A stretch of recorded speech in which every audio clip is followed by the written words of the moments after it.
again, we just need to be thinking more outside the box, because we have noticed that Holocaust education has failed. It has.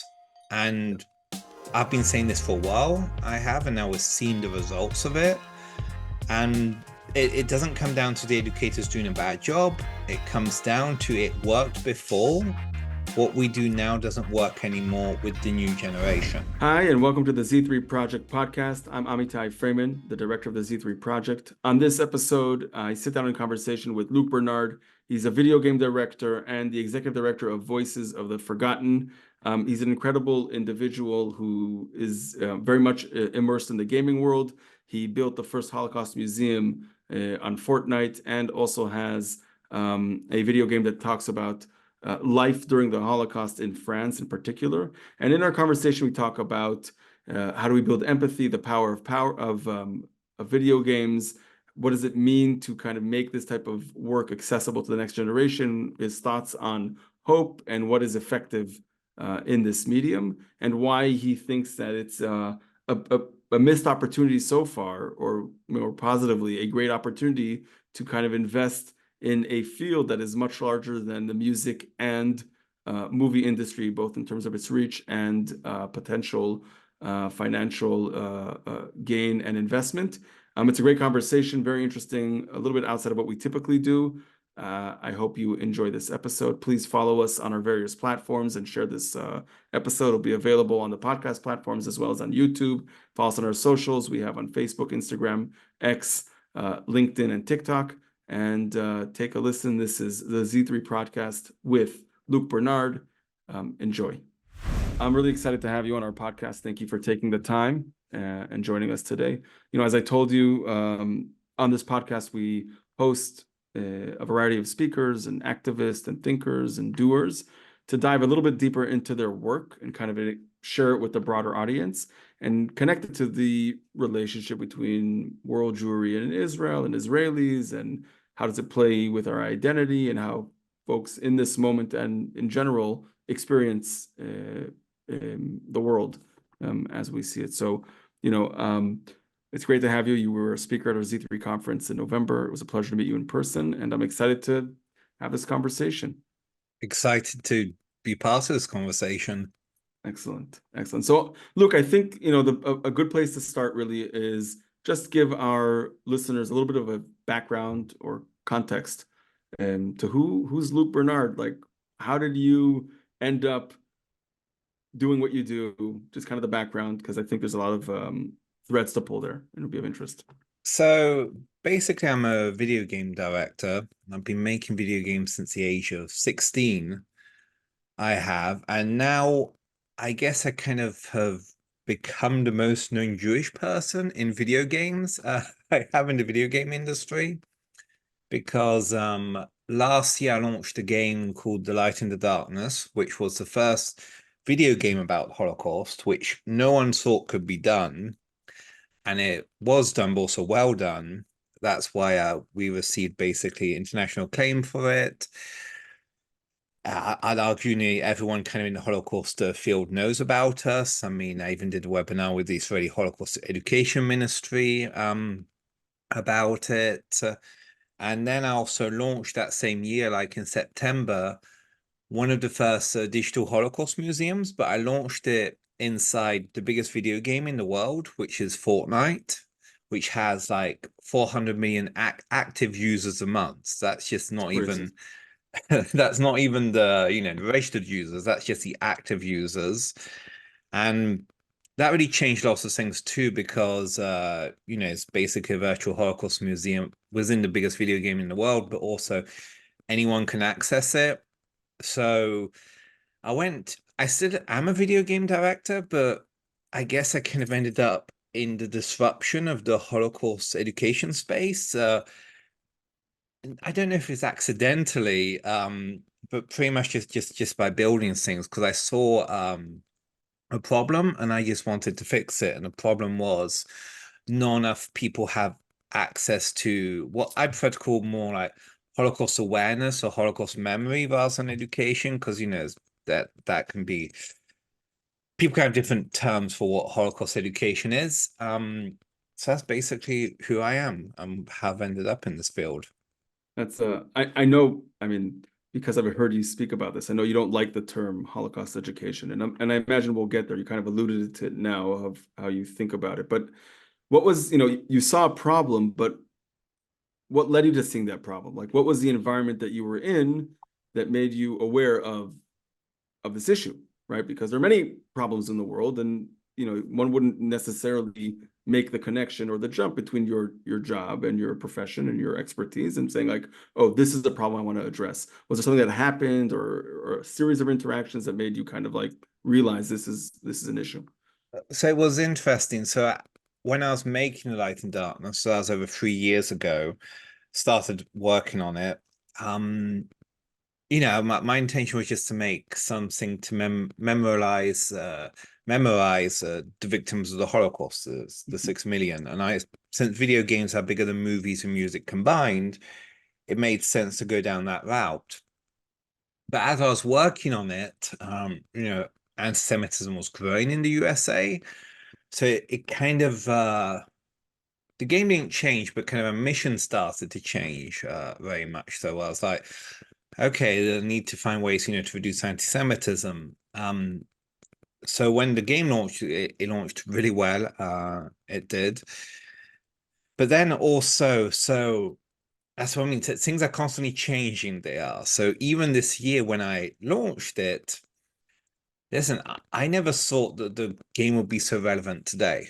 I didn't, it's a terrible coincidence that the Holocaust Museum launches this Right. year and the game Light in the Darkness, and well, last year, I mean, I'm still thinking in 2023.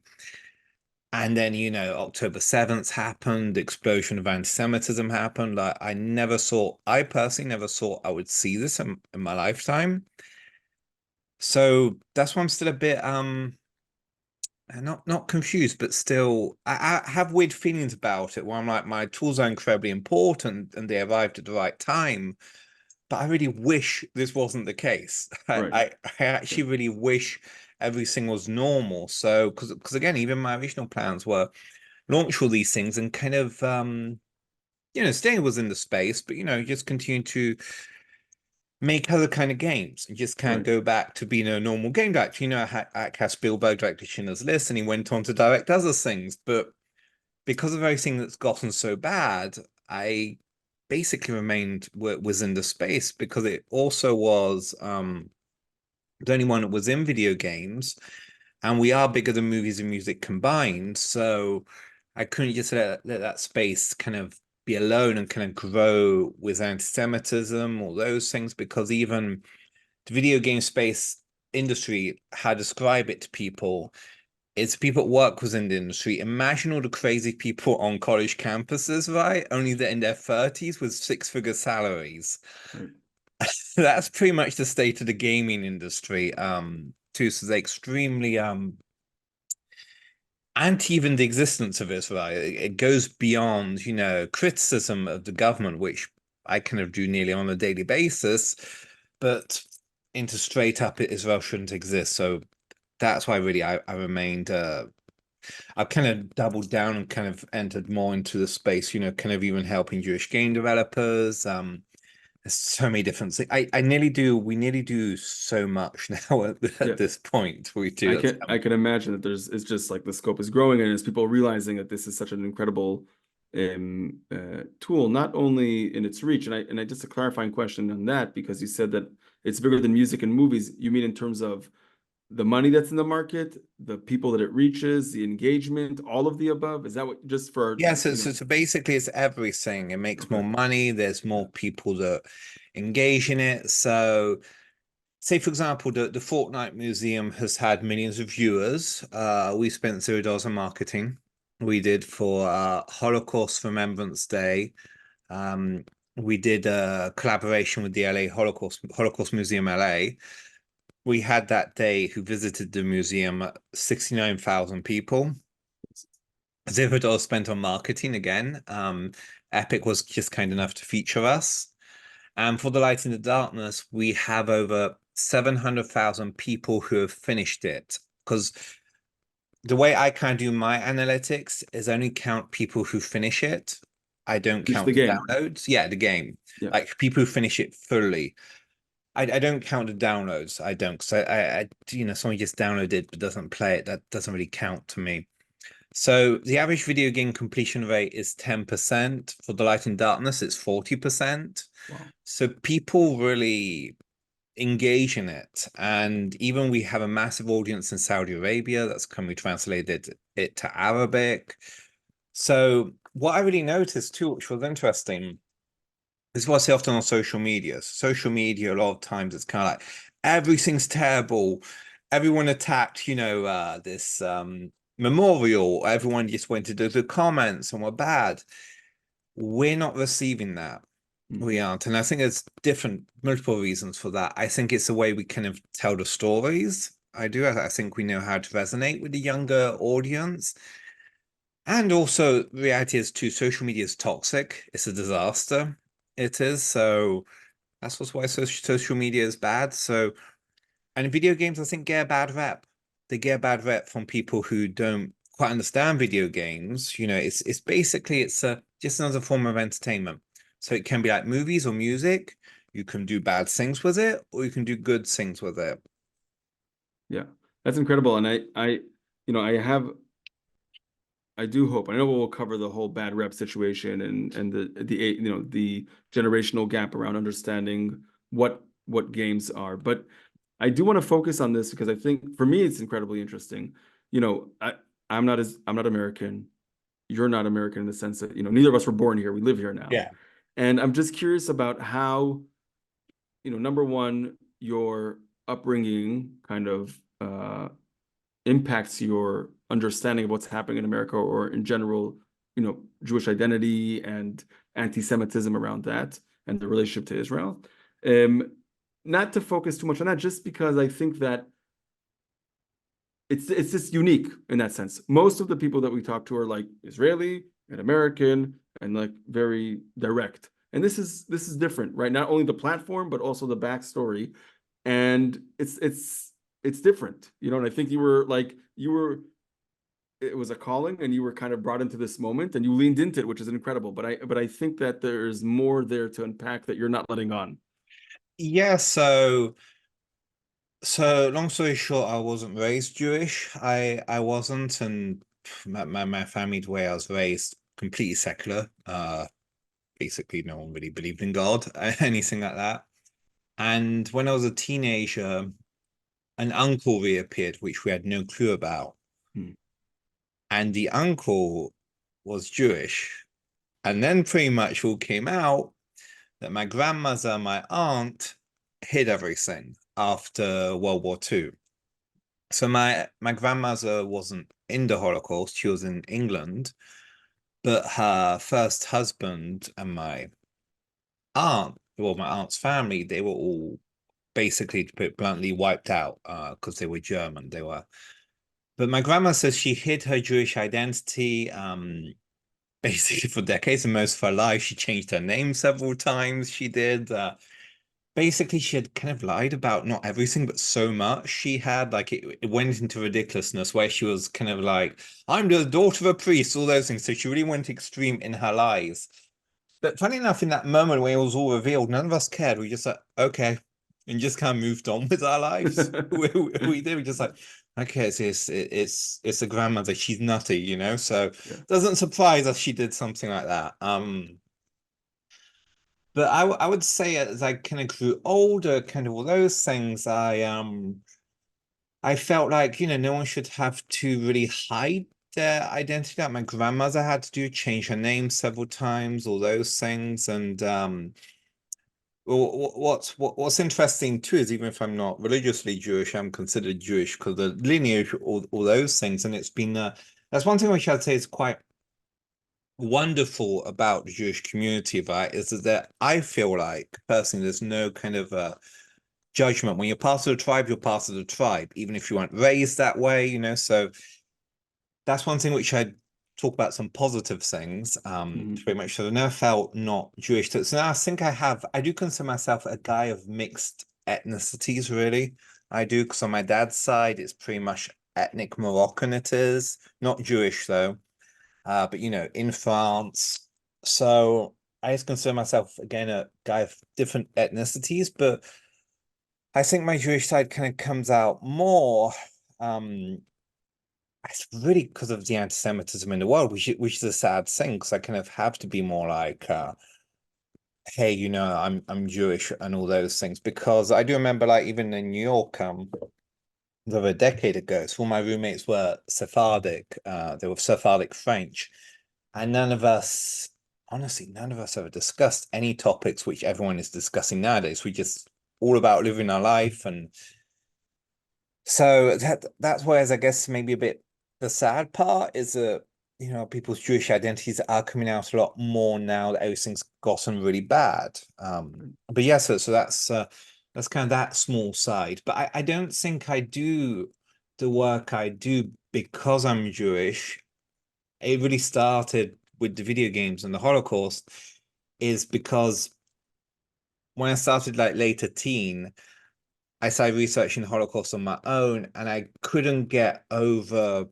I couldn't get over how many people were killed. And to me, what I tell people is, so to me, it's not only that they were just Jewish victims, is that they were European. They're pretty much our neighbors, our friends, and to me, the Holocaust, which can be quite controversial, and this is what I believe, I think it was successful. I do.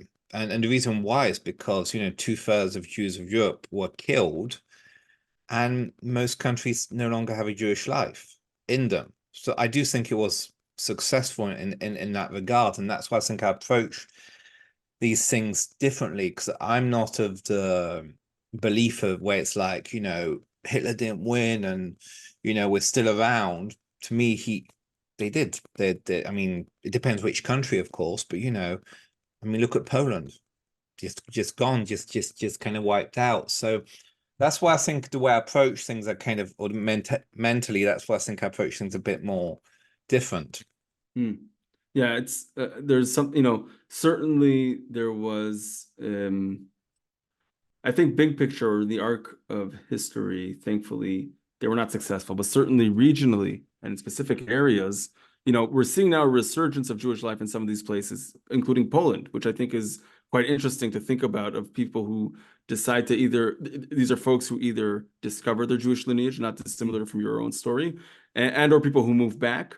And I think that that's part of the unfolding narrative. We don't really know where all this will land. But I think that there's something, very, what I found very resonant amongst many things. But the one thing that you said there that grabbed me, and I'm curious to hear more about this, is how you, like, this realization that no one should hide their identity, right? And so, like, for you, that became a driver, right? At least, or a point of identification with your grandmother, and saying, like, look, I wasn't raised entirely within like the normative Jewish communal construct, and yet it has meaning to me, and no one should experience that level of or fear or a sense to conceal their identity, right? Which is why, like, you can maybe lean into your different identities. But I think that in this moment, right, and I've seen this in your writing and kind of your, the what you choose to project outward in these different platforms, is like, yes, there's a massive problem with anti-Semitism, and also intersects with bigotry and hatred of others, right? And that's kind of when, ties into when you say about there were Europeans, right? There were our neighbors, and thinking about that. And I'm Yeah, just yeah, curious. yeah, like a bit.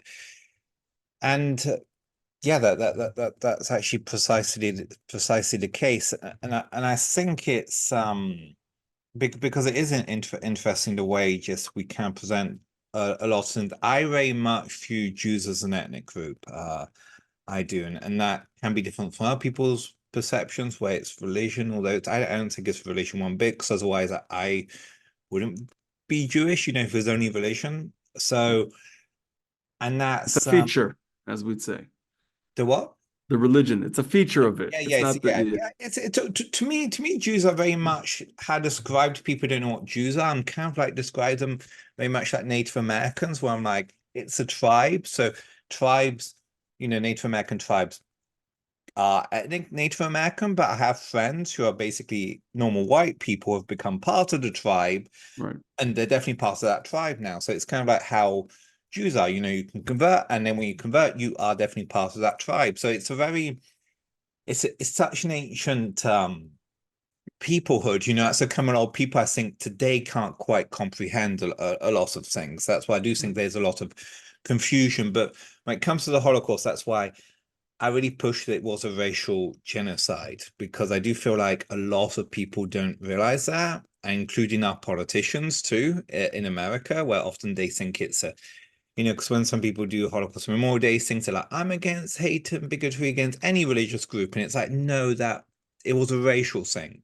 It was. You can even tell with the Nazis. But that's also what anti-Semitism is. It is such a hard form of hatred to kind of explain to the average person, because it keeps on shape shifting.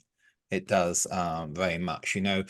Now we've kind of seen the anti-Israel, the anti-Zionism, which majority of the cases it goes towards anti-Semitism. Now we've just seen how much it is absolutely connected after October 7th. So Yeah, it's quite frightening. I remember, in terms of like the shape shifting of or the nature of anti-Semitism, how it used to be like religious based and then became, scientific based or politically based, and now it's always kind of evolving, but it very much sits in the same kind of origin, and how like identify that. But I want to talk a little bit about the game. So you started designing it, you did it on your own. This wasn't like supported or backed by a game company. This was Luc taking the initiative and absorbing the associated costs with it. What was it like? How was it received in the beginning? I mean, now it's different. Post October 7th, everything's different. But in the beginning, so when we were making it, I mean, that's why I had to self-fund it, because people did think we did. So the big Holocaust organizations got it. They were kind of like, this is exciting, right? But a lot of people were still like, oh, I don't know, which I understand. So that's why I self-funded it.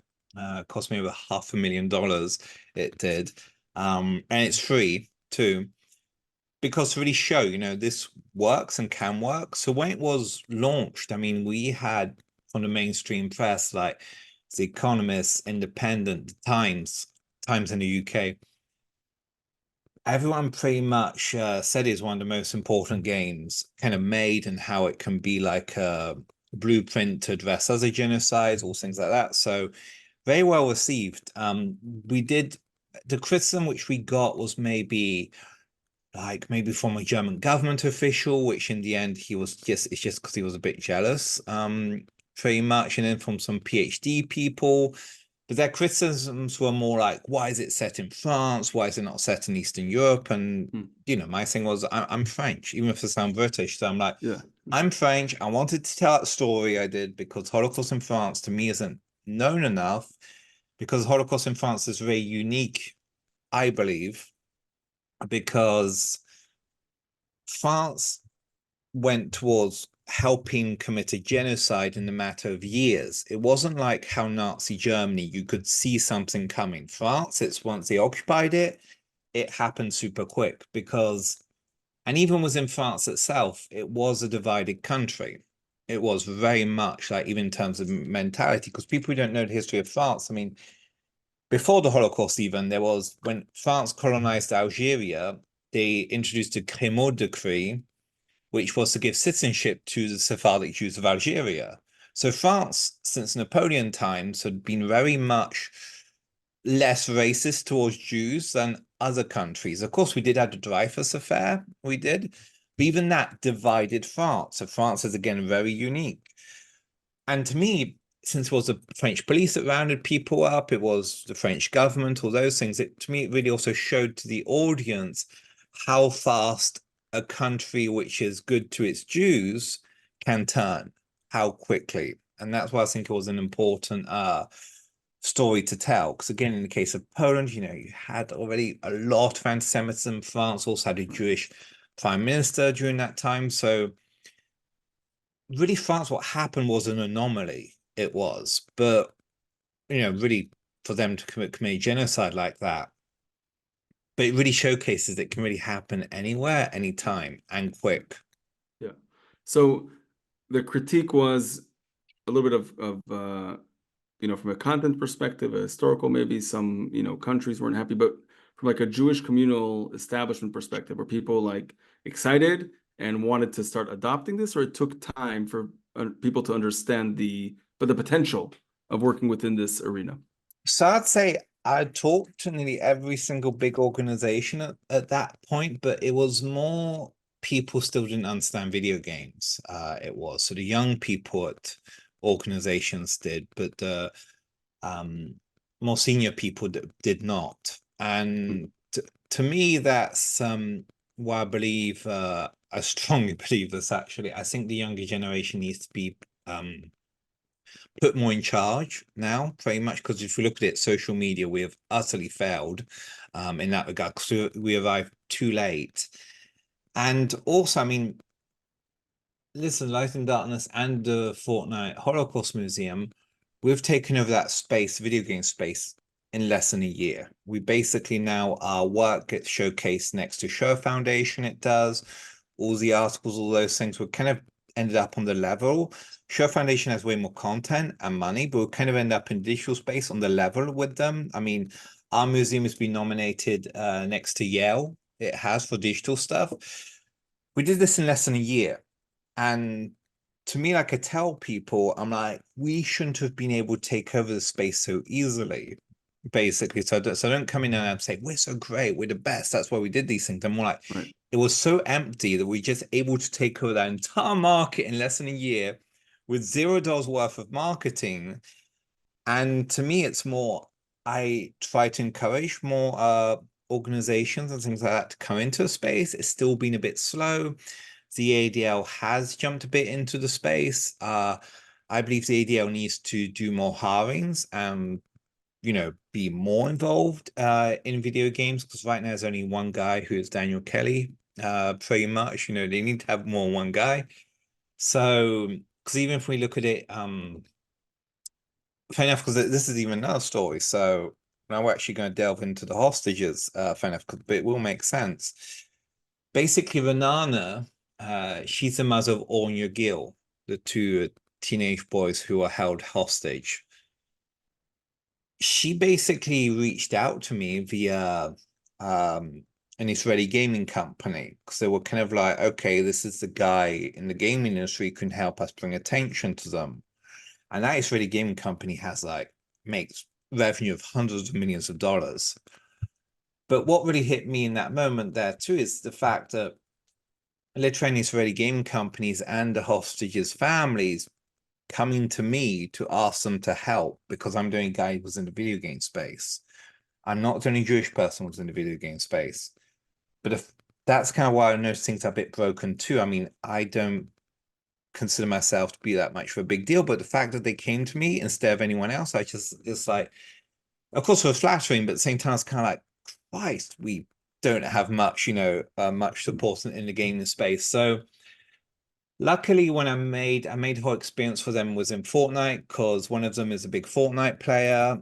Thankfully, when it was ready, pretty much, we just launched it, the hostage deal got announced, and thankfully, they returned home. But what was very nice is that Epic Games behind Fortnite, some of their employees pretty much put together a care package for the kids and everything. So we did receive a lot of support from the gaming industry. It's just you just have to ask them. And maybe it's because who I am. Maybe it's because people trust me and my work. Maybe that's why Epic came on board to help. But again, I just think, a lot of these kids, all these young people which are kidnapped, they are gamers, they are video game players, because even like, say, for example, Noah Aragami. So I created also another experience, a virtual kind of within a game experience about Noah. She's the half Asian Israeli who was on the motorbike with her roommate Amir, who's a Druze. And so we made that experience and also found out she's also a big gamer too. So it was kind of a thing where I really noticed the disconnect too. Everyone's trying to ask celebrity musicians, actors, all those things. And Hollywood is old school. It's old news. It just really surprised me, even they use social media.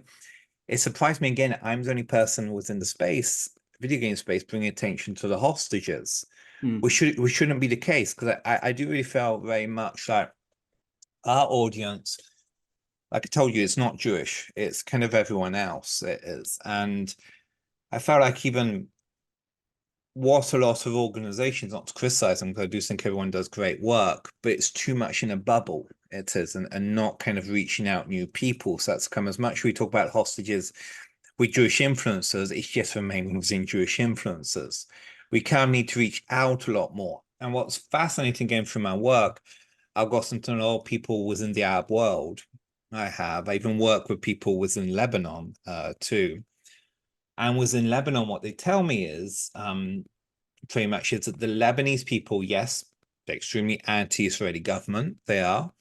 But when it comes to the hostages and what happened October 7th, they want the hostages home, and they think what happened October 7th was disgraceful and horrible. So it's a very interesting thing. It is how I feel like, again, the kind of disconnect is where we see a lot of huge anti-Semitism, all this rise, but at the same time, too, I feel like there is a lot of people that support some parts. They don't support the war, but they support the hostages coming home.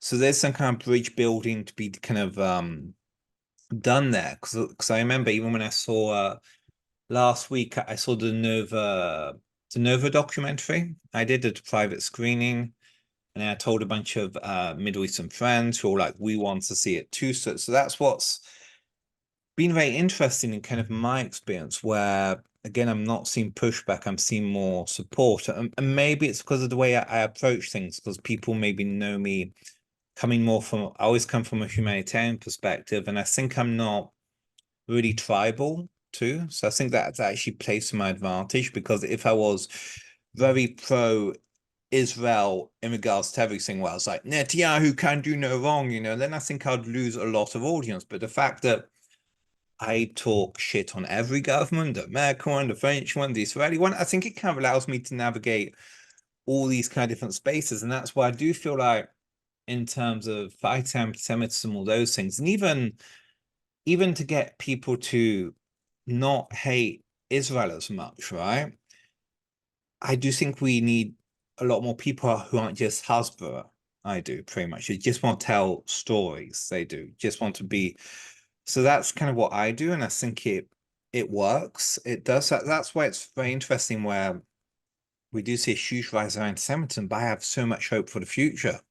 And maybe it's because I am in my bubble. My bubble is everything's going fine. Not everything's going fine, but my audiences aren't a bunch of crazies. And maybe it's because when they play my games, they feel empathy or something. I don't know. We're having like a big group that does research on Holocaust education who are studying our games right now. So we'll see where it leads. Because I told him, I was like, study whatever you want. We're completely open. We actually want to find out, you know, how effective it is. So maybe that's why I do have a different experience, and I have more hope towards things. I do feel like, again, if we lose all hope, we can't be effective to lead, because we just think everything's terrible and we might as well give up.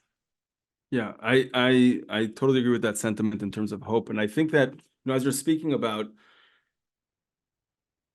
I'd say maybe like the profile of someone who's invested or spends time on these platforms, right? Like this anti-establishment almost approach, right? And your ability to kind of transcend your geography and your typical affiliations and take on other identities and interact with people that you wouldn't normally do so, kind of opens the playing field in terms of having real conversations and building empathy. And I think that's something that is lost on many folks who aren't in that world, because I'm not a gamer at all.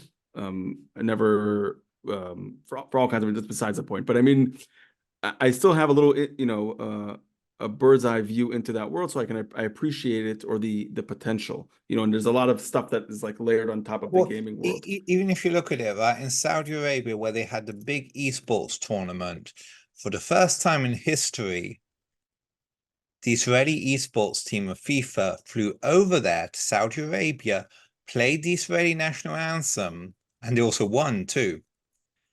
And I don't think people realize it's so fascinating to me because everyone's so obsessed with all the legacy things, like Yeah. legacy sports, all those things.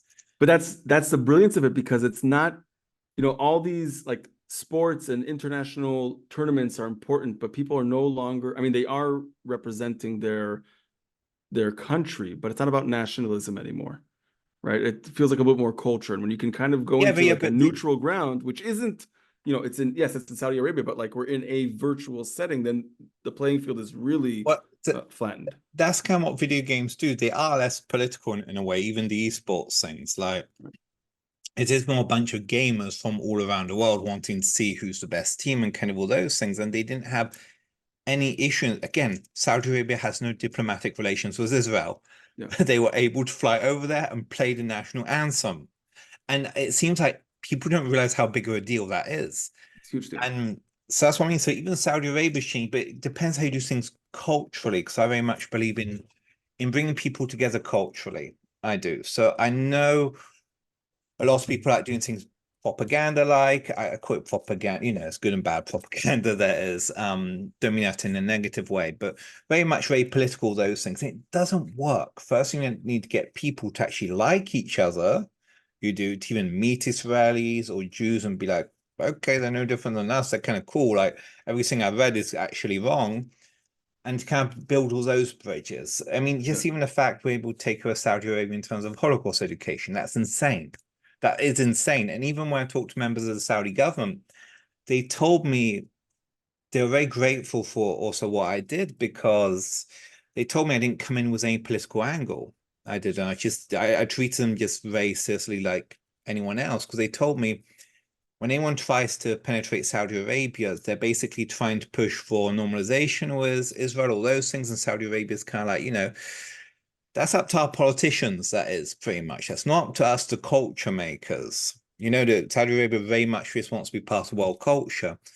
So that's what I think a lot of people maybe don't realize. We place a lot of things in terms of our politics and getting all those kind of things out rather than building bridges between people. I mean, just the fact pretty much in Lebanon, I mean, I'm pretty sure people think it's crazy that a lot of Lebanese people feel for the hostages, because the younger generation is not what people think. I mean, people aren't happy with Hezbollah, but they're stuck with them very much so. And I even noticed there's something interesting the other day which happened on Twitter. So you had, of course, someone in the West, in America. She quote tweeted the Israeli singers for the Eurovision and basically started going off on their skin color and being like, they're not indigenous to the Middle East. Look at their skin color, because for some reason people in America think everyone in the Middle East rides a camel and looks like they're out of Aladdin for some reason. And within the Thank quote, you, Disney. you had so many Lebanese people be like, what the fuck is this? Kind of be like, this is racism. Like, have you ever been to the Middle East? Like, we come in all different colors, guys. So that's again another interesting thing which I'm kind of noticing. I am so, and also why Lebanese people can't speak out more is because if they get labeled as honest, yeah, by Hezbollah. So it's kind of like they are in a dangerous environment, and that's why you see countries where they don't have a dangerous environment like the UAE and things like that, people can be more open, they can, but it also involves us kind of reaching out to all these different groups and within places which are safe for them. Because again, lots of Lebanese people would like to interact with Israelis. That's how come we even see like Gal Gadot films and Fauda do quite well in Lebanon. But we have to require to do this in a safe way for them. We're doing it, and that's what I think the video games which we make kind of does. So I have a couple questions on the power of the video games. I mean, what you've been saying so far is incredibly very compelling and very very convincing in that sense. And I'm as you're speaking, I think that like my wife works in the Web3 kind of space, and the point I'll make about that is like this, in my mind, an unrealized yet potential of evolving the way we interact with this type of technology. It hasn't been realized yet. And I think what I'm hearing you say, and I'm curious to hear your response to this, is that the internet and social media so far has been used, and this is how hasbara propaganda, whatever you want to call it, has been like leaning into this format is like now everybody has a megaphone, right? Yes. But what I think the real potential is actually connecting to other human beings and developing empathy. And I think for maybe the older part of our generation and older is it was a new technology and it wasn't native to them, so they didn't know how to develop empathy via this modality. But now, as you know, the younger generations who are much more native to gaming and the social media platforms, there's a huge opportunity of building empathy and real human connection. So it's no longer viewed just as a megaphone, but really as an interpersonal kind of connection. And I'm curious to hear if that's kind of your experience and your thoughts about Yeah, that. because funny enough, even on Twitter, apart from when I was in a public fight with Nick Fuentes, like a lot of people come to me and they're like, "Why do you not ever get any hate?" Basically, and I think there's multiple reasons for that. I do think people on the internet go after Jewish women in particular because they're women too, very aggressively. But I think also it's because I've really put in the work. I have not just in regards to Jewish stuff, like my translator, she's from Gaza. We helped them get out via corrupt Egyptian officials. So I think it's also, if someone wants to come at me and be like, "You hate Palestinians," it kind of be like, "Mate, I've done way more for them than you have, so go piss off." So I think that's kind of given me a strength. And also most of the time I try to decide if I don't know anything kind to say, let me just not say it. Most of the time, I still slip up very often. I do. But through the internet, I mean, what's interesting too is that during these times, I've actually made friends with this guy called Ahmed. I cannot pronounce his last names. Pretty much, he's a Palestinian from Gaza who lives up in the Bay, who's anti-Hamas and very much speaks out against Hamas. He's a two-state solutioner. He approached everything with empathy. He does 31 members of his family were killed in an Israeli airstrike. And he really actually likes Israelis, likes Jews, and he's for two-state solution. And he's been growing non-stop. He's had lots of people who disagree with him, maybe politically, who really love him. And again, it's because of the way he's kind of approached things he has from a empathy perspective, and that's also who he is. And so I'm seeing more bridge building happen rather than more kind of division. And it's interesting how during these times of anti-Semitism, all those things, since we've become friends, he's given me more hope than Jewish influencers. Because I'm not saying all the Jewish influencers, right? But a lot of them are pretty much everyone hates us, everyone wants us to die. And I'm kind of like, well, it's not much for positive messaging. Like, that's kind of terrible. Everyone hates Israel, everyone hates the Israelis. And I'm just like, that's that's just a terrible messaging. I nearly feel like for the youth too. Like I do think there is bridge building to be done. And I think sometimes it just involves accepting each other's humanity. So when I pretty much started working with people from Gaza, the first thing is, which I told them was like, I understand what you're going through and it sucks. And their walls just broke down automatically, they did. So sometimes it just kind of comes from acknowledging certain things. Sometimes you have to maybe do the first step. And that's why as much as, peace between Israel and Palestine seems so far off right now, some reason to me it feels so achievable now. It's kind of a fascinating thing. And I think since I live in LA, some around Hollywood organizations a lot. And the problem is a lot of them don't have that hope. And why? It's because they don't know honestly Palestinians from Gaza. When you know them, you know that they're not all Hamas. You know that they're kind of stuck under basically what is a semi-dictatorship. It's a terrorist group that runs everything. So, they can't really speak out, otherwise they get in trouble, all those things. So I think that's why I have a different perspective of things and how I believe we can actually bring people more together. Because again, what's funny, conversation, because they know I'm Jewish in Gaza, people I've worked with, and a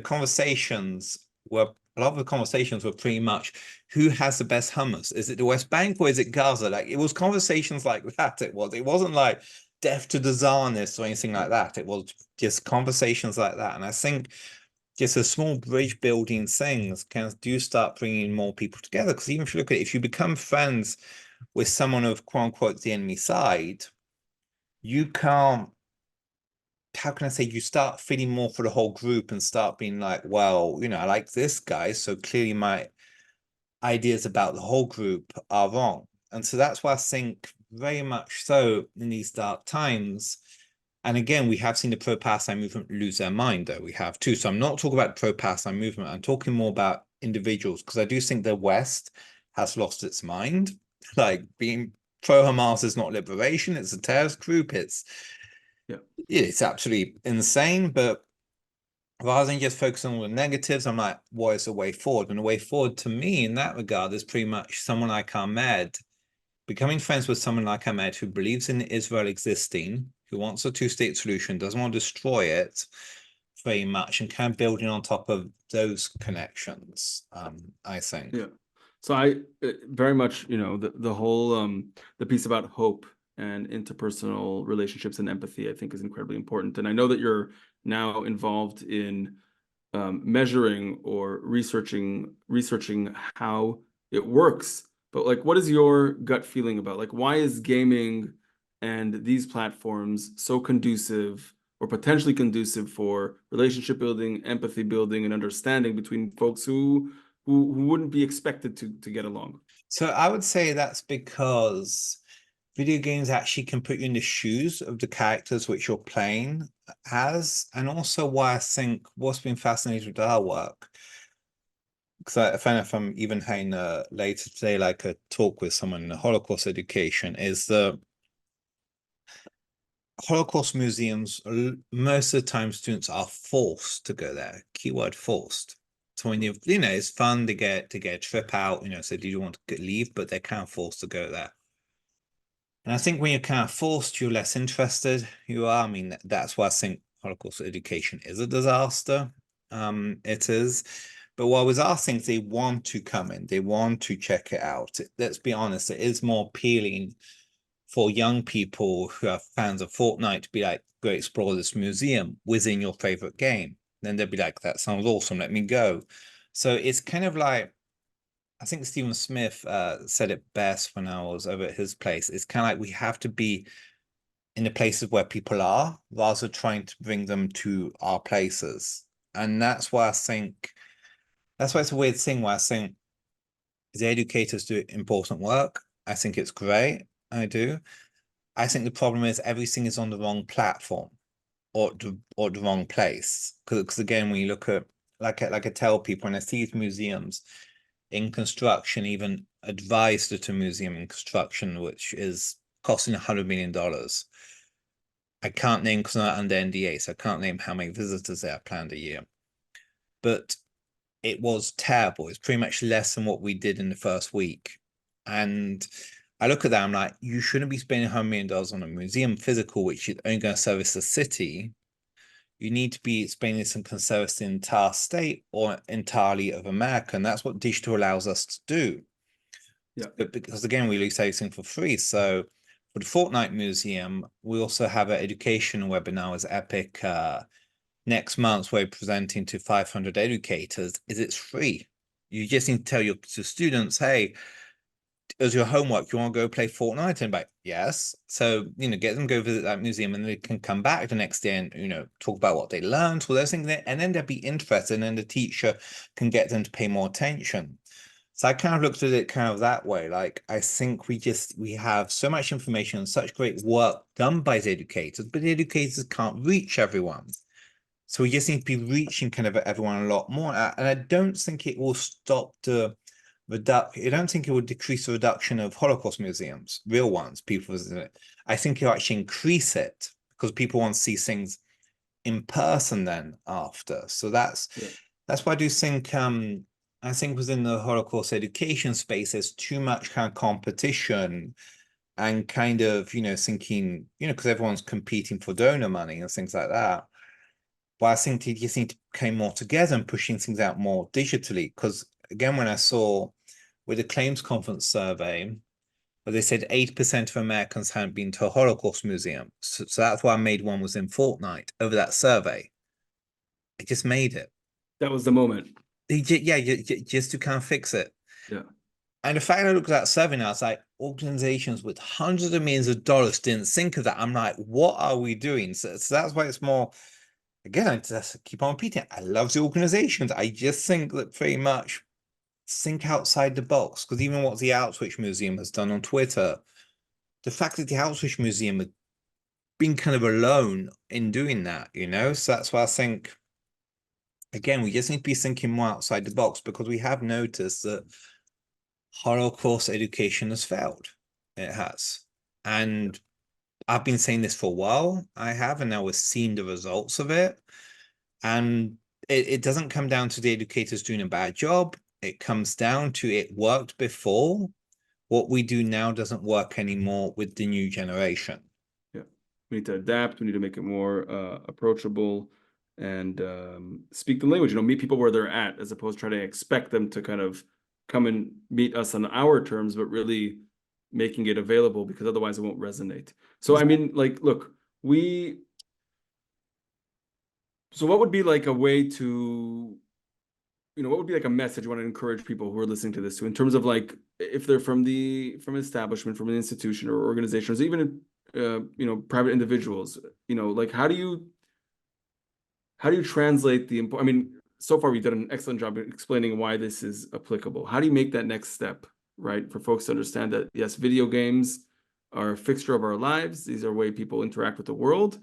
And what can they do next with that? Like, what can they do? How can they encourage that? How can they adapt it to their own setting? Well, so what I'm doing now, I'm pretty much any organization that reaches out to me and wants help, I basically help them. I do because again, I think it's going to take time. It is because another thing too, which I noticed was in Holocaust museums, because again, I have been talking to quite a lot of big ones, is that sometimes they get ripped off by design firms and tech firms who overcharge them with everything they do. So I would say, if they want to get into this kind of field, to actually get professionals from the gaming field rather than a design firm, pretty much, because design firm will overcharge. But just my thing is just to kind of give things a shot, just try new things, really. And that's why I even think when young people, because they talk at what was it, JCC? No, that's where you are. Well, it was UJA. It was in Long Island, or maybe it was a JCC. I forgot exactly what it was, but it was in front of all these teenagers, Jewish teenagers. And basically, I told them, I was like, just build stuff, ask for permission after. Just build it, just put it out there, and basically just try things. Because that's one big thing. I think we have created, even when it comes to new Holocaust projects and digital, there's more fear over we shouldn't do this rather than we should give this a try. Because again, it comes trial and error, very much so. So that's really the biggest advice is, even if an idea sounds insane, just try it. I mean, maybe some people might not like it, but we have to also remember that Spielberg made Schindler's List, and people even thought Spielberg didn't know what he was doing, and it was Steven Spielberg. So if even Steven Spielberg gets criticism, right, you're always going to get some form of criticism. So it's very much what I'm also trying to do is, because also view what's great with digital is that you could have a small museum that doesn't have the funds, can actually make digital things and be able to reach the entire state and all those things. And I look at schools, right? Schools don't have much money, some of them. With digital stuff, it's easier. You can just have the students, they all have phones, just be like, go on your phone or go on this and go on that. So that's why, again, we made all our tools for free, because also with our games, which I also call them tools, is to even have, I remember when I have international schools reach out to me and they're like, how much does it cost? I'm like, it's free. Just download it and just give it to your students. And then guess what? Even if your teacher is terrible, it doesn't matter, because students would have gotten all that most of the information from the game. So that's kind of way I saw it too. It's also about, again, making things more accessible, also in terms of the price point, because I do think, I think everyone in America and worldwide should have access to all these things. So what's next? Is there another game in the works? Is there a second stage? Yes. So I've told people this, which may sound a bit egocentric, where I'm like, I've told all the big museums and organizations, I'm like, please come with me, otherwise I'm going to take over even more the entire space because I'm trying to I just want. That's the thing. I do that threat, not because I'm trying to do a threat and be like, it's all going to be mine. It's like, please come in because I don't want to take this all over, alone because this is getting silly at this point. Yeah. So basically, a kind of updating the museum more. I mean, we just did collaboration with Holocaust Museum LA. So we have other big names pretty much who want to work with us in terms of those things. So we have that. But also I'm working on my next video game. So my talent agency, United Talent Agency, is also helping me on it. It's going to be called Tears of Libya. And this one is actually about the Holocaust in Libya, but also what happened after. So it's also about knowing the Holocaust in Libya, also goes up to expulsion of Jews. It does in Libya. So we're kind of going post the Holocaust. So that was important. So it was important for several reasons. One, first and foremost, people aren't aware of what Sephardim went through in North Africa during the Holocaust. Like the Holocaust wasn't just contained to Europe, but also tell a story of why there's no more Jews left in North Africa, apart from 2000 in Tunisia and 2000 in Morocco. So I wanted to also tell that story too, because, a lot of people say, for example, let's call them Americans, right? They all imagine Israel to be only Ashkenazi, that their thing is pretty much like everyone from Brooklyn somehow end up in Israel. I'm like, yeah, sure, guys. You clearly know nothing about Israel then. So instead of just doing all those tweets and being like, you're wrong, I'm just like, okay, I'm just going to show them. It makes it way easier. It does. So it's kind of very much to tell that story so people are aware of it. And that's one thing, funny enough, which I think why there is this false notion about Israel, is because people don't know these stories, and Hollywood hasn't bothered to tell these stories. They haven't, and Hollywood hasn't bothered to tell stories of Sephardim and Mizrahi, and that's why we are in the moment we are in terms of people not understanding, because pop culture is the most important thing which changes people's minds and is able to know things. I mean, I 100% believe if Schindler's List didn't come out, I don't think Holocaust education would be as popular, as big as it is. I don't think people would be aware of the Holocaust as much, too. Continuing this again, it opened up the doors for more films to be made. Even if there was a TV show Shoah before, but Spielberg really changed it where, Hollywood could go full on in these things. So that's I'd say that's one really big advice, which I would tell organizations maybe, is to stop trying to fight things very much and tell the stories so people actually know what Israel is more. To me, honestly, it's just a country in the Middle East. It is. I treat like any other country. It has its good things and its bad things, like any government in any country.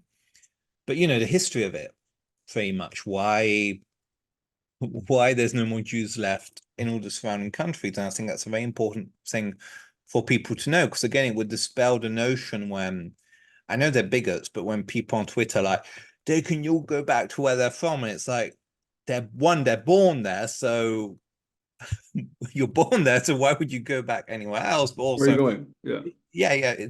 yeah, where are you going? Because that's what's fascinating. The thing is, like this, like my great grandfather's basically from the Levant, which is Israel now. So if someone told me go back to where you're from, I'd be like, what, back to Israel? so, so but rather than fight them, because you can't fight idiots, you just end up in arguments back and forth. You just have to change people via stories during pop culture. That's very much what I believe in, and I think that's why our things work, because again, it's a story. So we're not forcing people to play it. People play it on their own, and then they kind of can be deduced by it. Because even if we look at it throughout world history, like I kind of tell people, when you look at religion, right? If Jesus, right? I know it's on a Jewish podcast, so I'm talking about Jesus, but just kind of, yeah. But Jesus, if he didn't have this story, right? Yeah. He wouldn't be, there would kind of be no religion. I honestly don't believe that because his story is kind of, even if you don't believe, you're kind of like, this is kind of an interesting story, it is. So it's even the story of kind of like Moses, you know, story of Moses, which I'm kind of like, why did he take so long to reach Israel? I'm like, he needed a map or something, because it doesn't take that long. Because I looked on kind of Waze and I was, you know, Google Maps, and I was like, only takes like a day or so if you wanted to walk, or maybe a couple days. I'm like, how did he get lost for that long? But the story is what makes all these things. So that's why I think stories influence people. They do. So that's Yeah. why I do Definitely. think stories are the way how we change minds. So yeah, so the power, so what you're saying is that the power of the story and the platform, the ability to at least digitally walk in another person's shoes, right? And that it's not forced on most people who are doing it, really allows for folks to kind of learn and engage with something that is not typically in their area. Um I have a question, just this is out of curiosity, and we're running out of time, but I want to be mindful of that. But I'm just curious as you're speaking because you know, um, movies or that medium, right, allows for you can show tragedy, right? The movie doesn't necessarily have to end on a hopeful note. And the minimum of games that I dealt with is like you have to win, right? The objective is to win the game, whatever that is, right? And even first player situations, like the expectations that reach the end of the quest. I'm curious, how do you construct a game where, yes, especially from your perspective, where you say in many areas across Europe, the Nazis won. So is it like the Inglorious Bastards route where you're like, here's a fantastical version of history? Or is it really, no, this is, you have to walk and get into that tragic ending in order to fully understand it? That's actually a great question. So the light and darkness, I argue often it's more, even with the Variety article I wrote about it, I argue it's more realistic than Hollywood. So nine times of the graphics, it looks like a graphic novel, but basically all the characters die. They do. Hmm. Like there's no happy ending. And kind of you do have choices within the game, but the choices amount to nothing. They don't. You basically, yeah, I really went with the, because you surviving or not during the Holocaust was really just down to luck. It wasn't down to one person was smart or this. It was all luck, even when you hear these stories Yeah. nonstop. So since all the characters do die, I've noticed that people at the end of the game really break down and they feel a lot more empathy because all of them expected them to survive. They did. Because again, the Hollywood ending. And that's also what I tell people when it comes to my work, even in the Holocaust Museum. I do have some survivors in it, right? But a lot of my storytelling work is not about people who survived. It's about, so even when I did something with Gidon Lev, who used to be on TikTok, Holocaust survivor, known in Israel, I pretty much for him, I was like, for the exhibit, tell me about your family. Tell me about the family that you lost. So we did that around his family, which he lost. So that's why it's very different the way I kind of approach things, which I do believe is a more realistic approach. And I do think, if you look at a lot of these Holocaust films, that you leave the movie theater feeling better because you're kind of like, oh, people survived. My characters survived, so I feel what happened to them was very sad, but they survived. And I think keying off the characters changes everything it does. Because even though I remember one of my favorite movies about the Holocaust is called Sarah's Key. Um, Basically about the Holocaust in France, it is. But I advise everyone to watch that film. It would be too long to explain everything it's about. But Sarah does survive, but she ends up killing herself. She does. And I think that's very realistic. It is. And also it really showed kind of trauma after. So that's like I am of the mindset of kind of, yeah, my things are a bit darker, they are, but I'm dealing with the Holocaust already, so it's kind of like I have to show it more realistically. I do. But you can, one big thing is which I do, this one thing which I do have a criticism of when it comes to museums, when they show a lot of photos and it's people who died, but who are they? Who are these people? They don't tell their stories of how they lived. So I believe in telling the stories of how people lived. And that's when you really get the empathy and the attachment. So then people do feel sad that they're gone. Yeah. But if The you loss, the loss is compared to the life that they had as opposed to the gore and the tragedy and the visuals. I mean, it's part of it for sure. There's shock in there, but in terms of like once it's a story or you develop a character and you take that character away, there's a sense of loss and empathy is developed. yes, but because even when I look up things about people who died, like I actually find out their lives, who they were, those things, and I when I just see a picture of someone who died, right? I don't feel I just someone who died. I just look at a picture and that's it.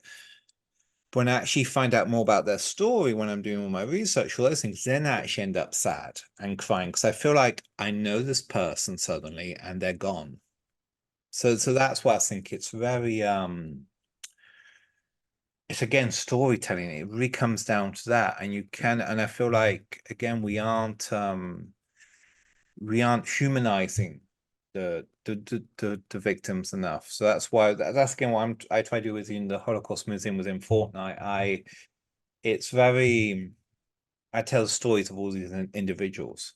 I do very much, even if they died, they got murdered.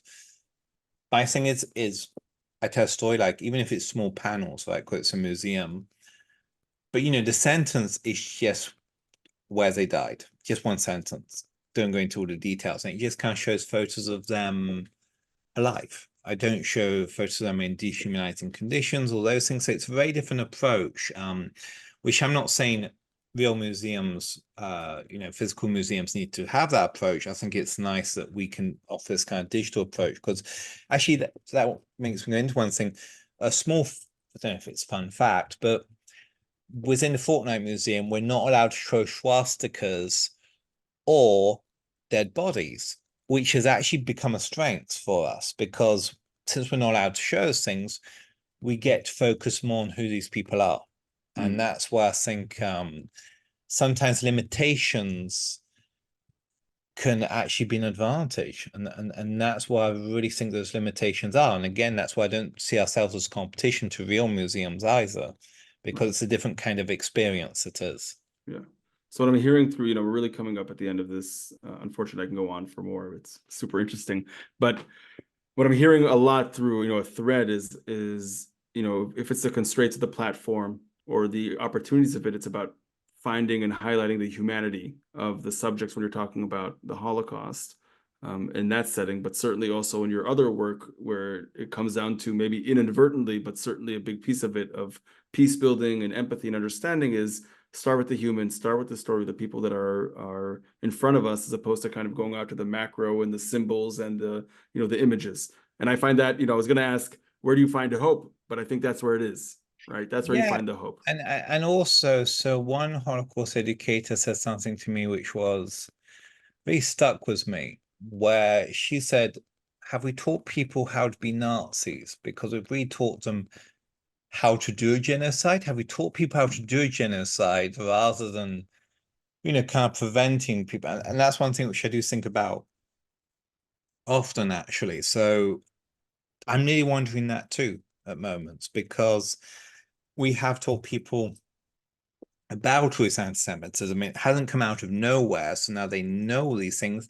I don't have even a solution for that. I'm not saying we don't teach people, but that's why there's so many things to be wondered. Like I think we need to be more free in terms of checking, understanding more where all this is coming from, and Mm. unpacking more what we have done with Holocaust education, all those things. And that's why I'm more 100% for data transparency, for everyone being a lot more transparent. Because I think once we know these things, it'd be easier for us to fix things. And that's one big thing. Like I said, I have hope that we can fix things. I mean, who would have thought pretty much a game about the Holocaust, which is emotional, was a hit in Saudi Arabia, where I even get kind messages from Yemenis people who live in Saudi Arabia, pretty much, who have even the other day I got a voice note from a guy in Morocco I did. So I'm seeing something very different. I am, and that's why I do have a lot of hope, and I do think if we can emulate more what I've been trying to do, we could change things. We could, because again, it's really up to us to kind of lead the way. It is the reality is that you can't expect people to kind of be good and kind of do things on their own, but also to be going to spaces when no one is too. So Luke, thank you so much for your time. This was incredibly enriching and interesting and a lot of food for thought. So I really appreciate all your work. It's very inspiring, and I hope it continues to catch on. You know, it gave me already certainly some ideas and things that I need to connect in this world, but I really appreciate your time. So thank you for joining us. Thank you. Thank you for having me.